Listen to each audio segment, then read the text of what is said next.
The silence in the auditorium was heavy, suffocating, but it was nothing compared to the roar of the wind 13 years ago. My name is Samantha Sterling.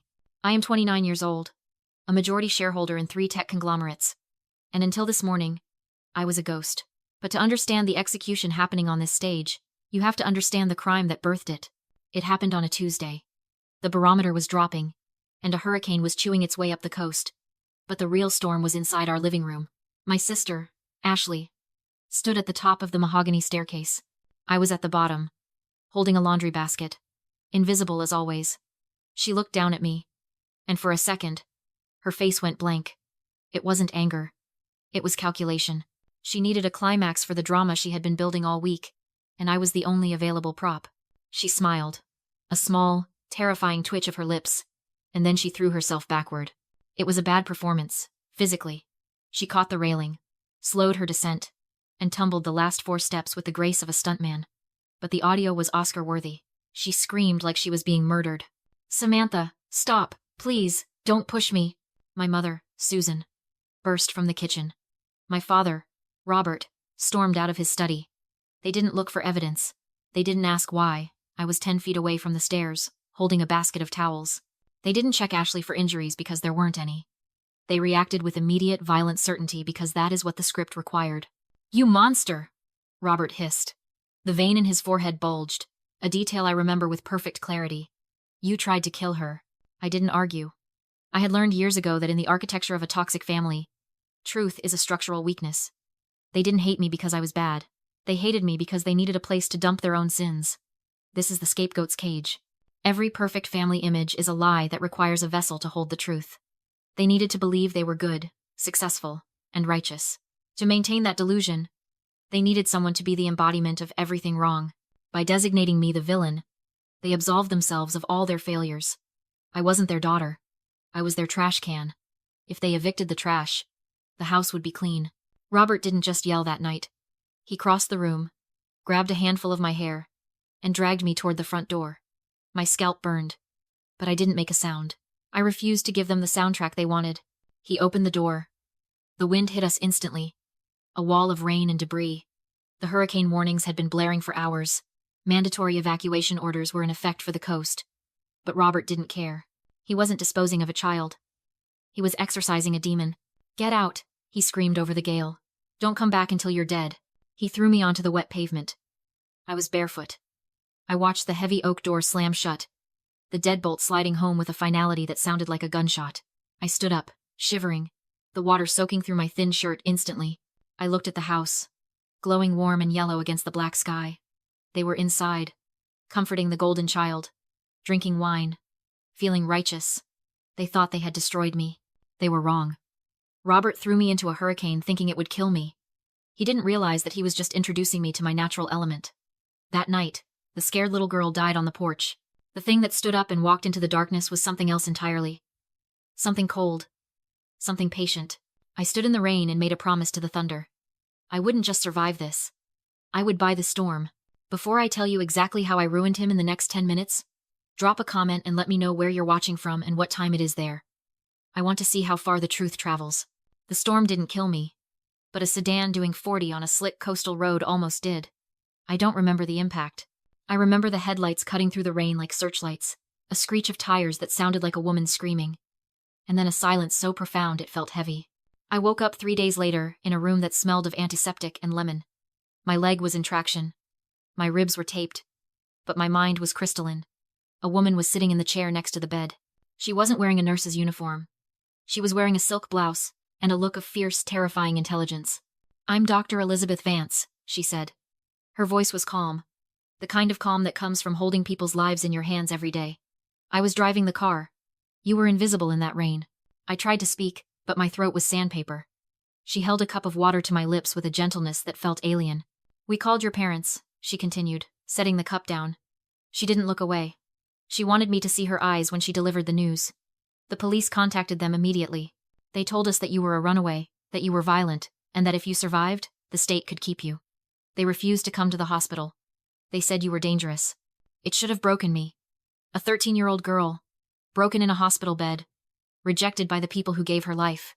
But it didn't break me. It liberated me. The last tether of obligation snapped. If they didn't want me, they didn't get to own me. Good, I whispered.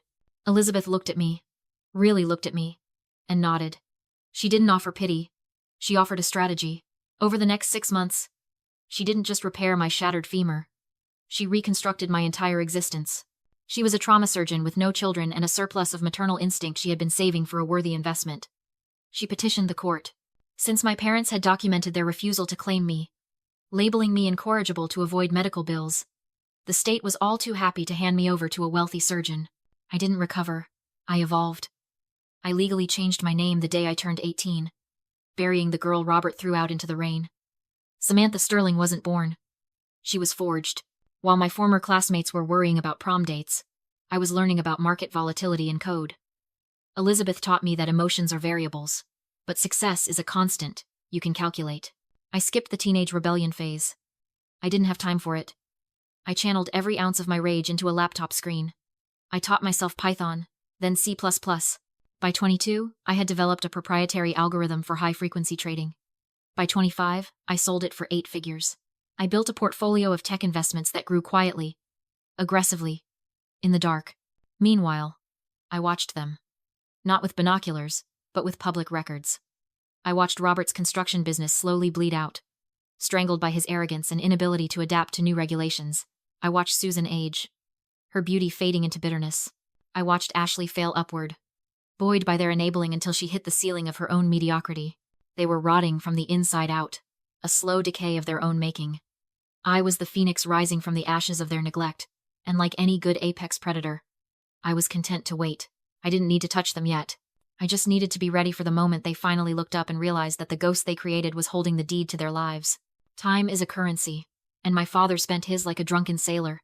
7 years after I vanished, the market finally caught up with Robert's arrogance. His construction firm, once the crown jewel of his ego, collapsed under the weight of 3 lawsuits and a refusal to modernize.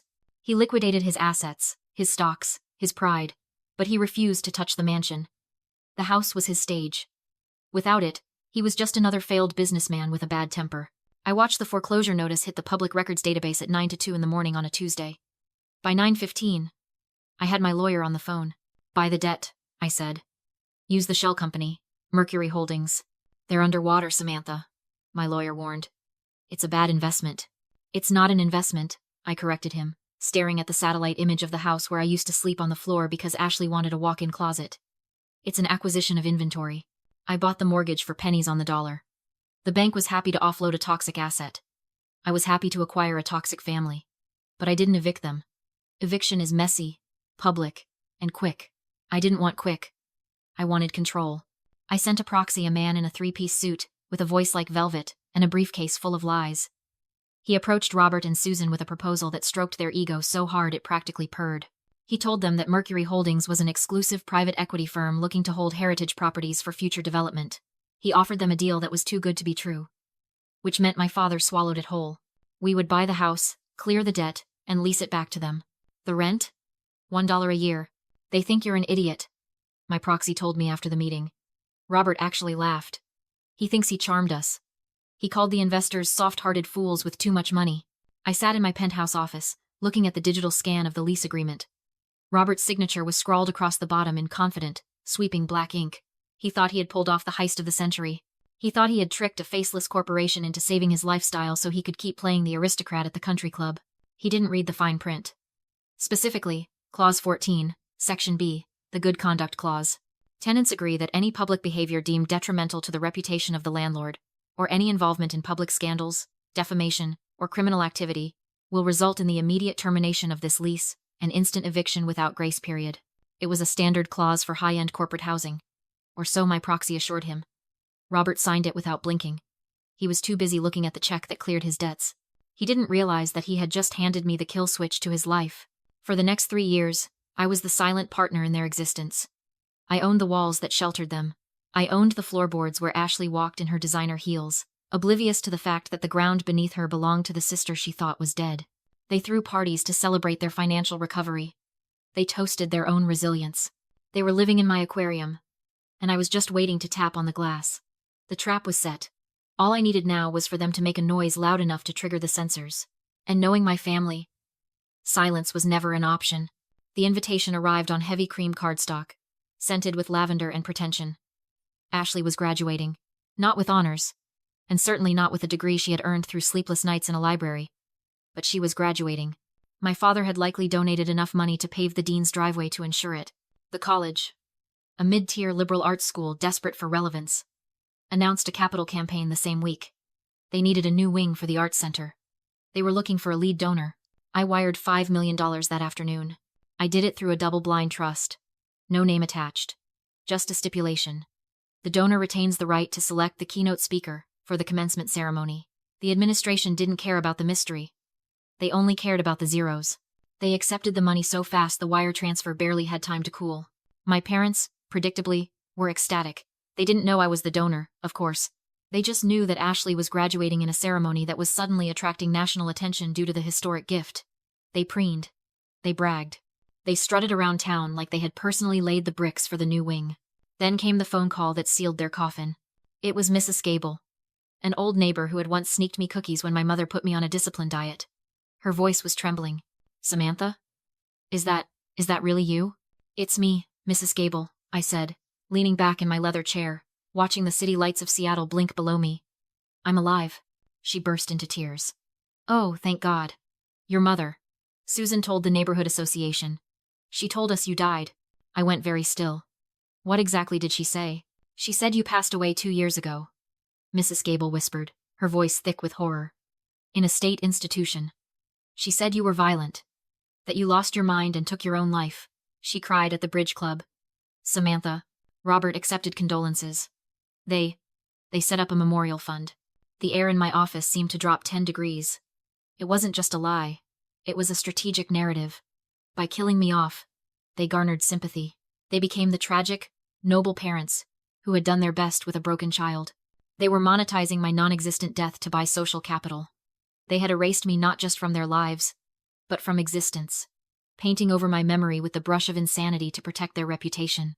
It was criminal. It was fraud. But mostly, it was a challenge. "Thank you, Mrs. Gable," I said. My voice didn't shake. "You won't have to mourn me much longer." I hung up. I didn't scream. I didn't throw my phone against the wall. I opened my laptop and pulled up the email from the college board of directors, asking for the anonymous donor selection for the commencement speaker. They wanted a name. I gave them one. I didn't book a commercial flight. I chartered a jet. I packed a single suit. White. Sharp. Immaculate. I wasn't going back to attend a graduation. I wasn't going back to reunite. I was going back to clarify the public record. My parents wanted a tragedy? Fine. I would give them a Greek one. I hit send on the email. The keynote speaker was confirmed. I was coming home, not to speak, but to collect the rent on the lies they had been living in for 13 years. The podium was cold under my hands. From this vantage point, 500 graduates looked like a sea of black mortarboards, a tide of expectation waiting for wisdom. I didn't have wisdom. I had a receipt. I adjusted the microphone. In the front row, reserved for VIPs and the families of distinguished graduates, my parents sat like royalty. Robert was wearing his best suit, the navy one he reserved for board meetings he wasn't invited to anymore. Susan was dabbing her eyes with a lace handkerchief, performing the role of the proud mother. Ashley sat between them, glowing with the unearned confidence of someone who had never been told no. They didn't recognize me. I had cut my hair sharp and short. I wore glasses now, not out of necessity, but as a barrier. And the white suit was a far cry from the hand-me-downs they remembered. To them, I was just the anonymous benefactor, the angel of the arts. "Ladies and gentlemen," I began, my voice amplified, booming through the stadium. "We are here to celebrate the future. But to build a future, we must first honor the past." I looked directly at Robert. He smiled politely, that tight, practiced smile he used on bank tellers he was about to berate. "I am the donor behind the new arts wing," I continued. "And as part of my gift, I have exercised my right to name the facility." Ashley straightened, already imagining the building named after her. "I'm naming it," I said slowly. "The Samantha Sterling Center for Truth." Silence collapsed into chaos. Faces froze. Confusion. Horror.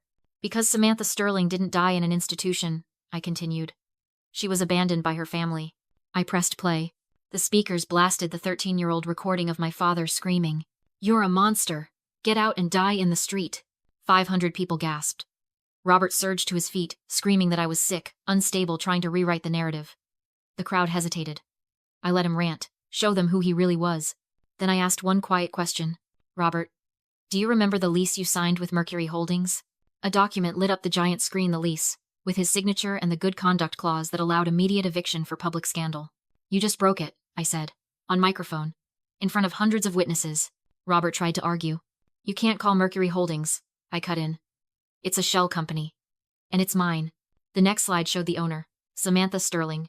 His knees buckled. I own your house, I told him. I bought your debt years ago.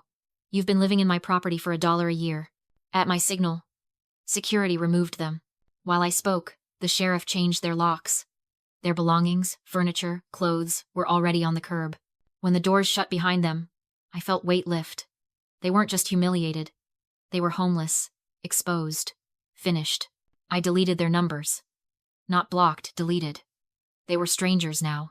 Later, at a diner, eating pancakes in peace, I realized the truth. Revenge isn't their suffering. Revenge is indifference. They were the storm. I survived it, and walked on,